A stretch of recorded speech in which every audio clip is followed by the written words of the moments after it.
7 sinf algebra, bir xat va uning standart shakli. 35-bet birinchi mashq. Bir xatni standart shakliga keltiring deyapti. Standart shakl nima dedik? Demak, koeffitsiyentlar oldinga chiqadi va har bir o'zgaruvchi bir martadan qatnashadi. Agar ko'p martadan qatnashadigan bo'lsa, bu daraja ko'rinishida joy oladi. Masalan, bu yerda 1/2 bilan 4 ni ko'paytirishimiz kerak. Demak, 4 bilan 2 qisqarsa 2 qoladi. Demak, koeffitsient 2 bo'ladi. Endi bu yerda a ga qaraymiz. Bu yerda a kvadrat, bu yerda a kub. Demak, a qo'shamiz, darajalarni qo'shamiz, to'g'rimi? 2 ga 3 ni qo'shamiz 5. Mana bu yerdagi a bilan 6 bo'ladi. a ning 6-darajasi. b-chi necha marta? 2 marta qatnashishi kerak ekan, b kvadrat bo'ladi.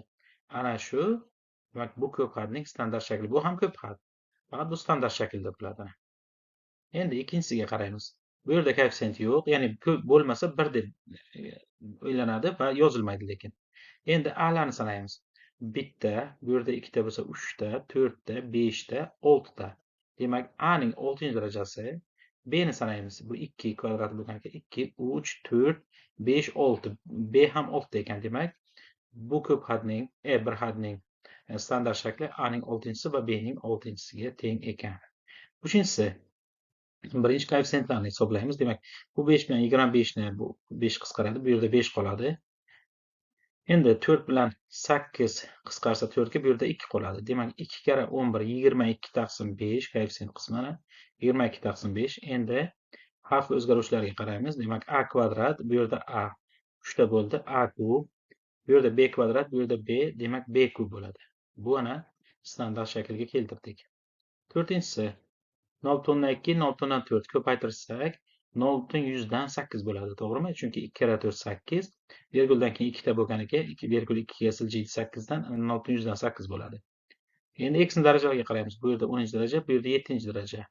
Boshqa x yo'q, a? Demak, qo'shamiz darajalarni. 17-daraja bo'ladi. X ni 17-darajasi.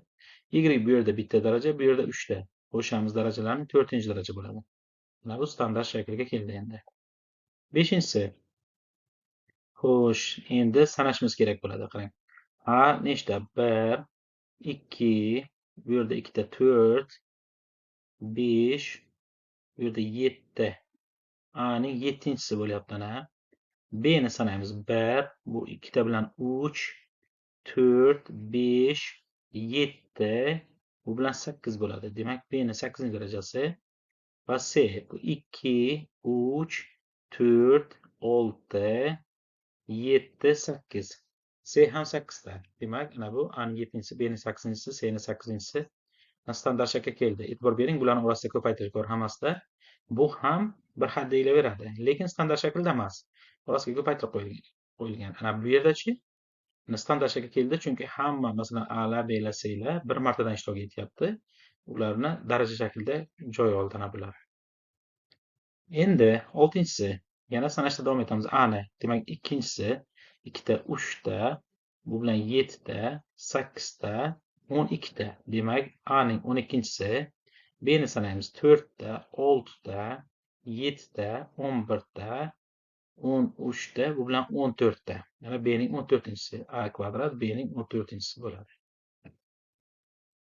Xo'sh, davom etamiz. 7-ga keldikmi? 7-si. Birinchi, demak, ana bu 40 ni 0 bilan bu virgul bu yoqqa siljiydi. Shunda 7 bo'ladi. 5 kara 4 20 bo'ladi. Bu 40 0 ketgandan keyin 4 bo'lib qoldi. 5 kara 4 20, 20 ni 7 ga ko'paytirsak 140. Tushunaymi? 140 koeffitsiyentda bo'ladi. Endi a'larni ko'ramiz. Bitta a, ikkita a. Demak, a kvadrat. B ni ko'ramiz. Bitta b, ikkita b. B kvadrat. C ham ikkita. C kvadrat. Ana standart shaklga keldi bir xatimiz. 8-si. 3 bu yoqqa chiqadi, -3 bo'ladi. Demak, koeffitsient -3. A'larni sanaymiz. A kvadrat bitta ekan, o'zi boshqa yo'q. Ana a kvadratning o'zi. X kub bitta ekan, x kubning o'zi. Y ana bu yerda bitta, bu yerda 4 ta. 5-daraja bo'ladi. Y ning 5-darajasi. Demak, bu ana standart shaklga keldi. 9-si. Xo'sh, endi buni noto'g'ri kasrga o'giramiz. 1 kara 9 9, qo'shamiz 10. 10 taqsim 9. Ana bu 9 bilan 9 qisqarsa bu 10 bo'ladi, to'g'rimi? 10 ni o'zi qolyapti. 10 bunga ko'paytirsak, virgul bitta siljiydi. Shunda minus 4,5 bo'ladi koeffitsient qismi. Xato qildikmi? Bu yerda 3 bilan 6 yozibmiz-ku. Xo'sh, 1 kira 9 9 qo'shamiz 10. Bu 9 bilan 9 qisqarsa 10 qolyapti. Boshqa son yo'q-ku. 9-sini. Bu 9 deb adashib yozilmaganmi? Keyingisini ko'raylikchi. Yo'q. Bu yerda xato bo'lgan. 4,5 bo'lishi kerak bu. Shuni to'g'rilab qo'yamiz hozir. Mana bu 4, bu 5. Nuqta shu yerda joyida o'zida. Xo'sh, minus 4,5. Endi x nechta? Bitta, ikkita, uchta. X ning kubi bo'ladi. Y-chi? Y ikkita ekan. Bu yerda y kvadrat, z bitta, z ni o'zi. Demak, minus 4,5 x kub y kvadrat z. Endi 10-si. Xo'sh, bu yerda minus oldinga chiqadi ana. 0,5 0,6. Demak, 6 kira 5 30 bo'ladi. Ikkita siljitsak minus 0,3 bo'ladi. 30 edi. Bu yerda ikkita siljitsak, nimaga virguldan keyin ikkita bor ana. Demak, minus 0,3 koeffitsient. Endi a kubi bu yerda o'zi, demak a ning 4-darajasi, b-chi bitta, bu yerda kubi, demak b ning 4-darajasi. Demak, standart shakli minus 0,3 a ning 4-si, b ning 4-si bo'ladi. Obuna bo'lamiz, like bosamiz, keyingi videolarni o'tkazib yubormaslik uchun qo'ng'iroqchani bosamiz va Telegram kanaliga a'zo bo'lamiz.